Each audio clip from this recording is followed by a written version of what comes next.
এত leave feeling করেছে, অতি কষ্টে 3টে এপিসোড দেখেছি। মিমি সিরিজকে যাত্রা টাইপ বলে কটাক্ষ রোজগেরে গিন্নির পরমা ব্যানার্জির। কয়েকদিন আগেই হইচই প্ল্যাটফর্মে মুক্তি পেয়েছে মিমি চক্রবর্তী অভিনীত ডাইনি। ইতিমধ্যেই সেই সিরিজ দেখে প্রশংসায় ভরিয়েছেন একাধিক তারকা থেকে সাধারণ দর্শকও। এই সিরিজে মিমির অভিনয় যথেষ্ট প্রশংসিত, কিন্তু সেই সিরিজ দেখেই ক্ষোভ উগড়ে দিয়েছেন টলিপাড়ার পরিচিত মুখ পরমা ব্যানার্জি। এমনকি তিনি মিমিকে কটাক্ষ করতেও ছাড়েননি। সম্প্রতি সিরিজটি দেখে নিজের সোশ্যাল মিডিয়ায় লিখেছেন, হইচই অ্যাপটা ফোন থেকে ডিলিট করে দিয়েছিলাম বহুকাল আগে।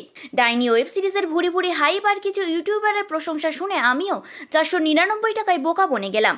মেরে কেটে এপিসোড 3 অবধি অতি কষ্টে, তারপর ব্যাস আর না। দু একজন ভালো অভিনেতা আছেন, কিন্তু তাদের অভিনয় দেখানোর স্কোপ খুবই কম। প্রধান অভিনেত্রী এত বেশি লিপ ফিলিং করিয়েছেন যে ডায়লগ বলতে গিয়েও ঠোঁটটাও খুলছে না ভালো করে। ইনি একসময় গানের ওপরে সিরিয়ালে পুপের ভূমিকায় ছিলেন। ওনার অভিনয়ে আমরা মুগ্ধ হতাম। ভাবতে কেমন লাগে। সিরিজটা যতটুকু দেখলাম খুবই জঘন্য লাগলো। যাত্রা টাইপ, সামাজিক পালা। যাদের হইচইয়ে সাবস্ক্রিপশন ফুরিয়েছে, ফাঁদে পড়ে এটা দেখার জন্য একটি পয়সাও খরচ করবেন না। Total West of money.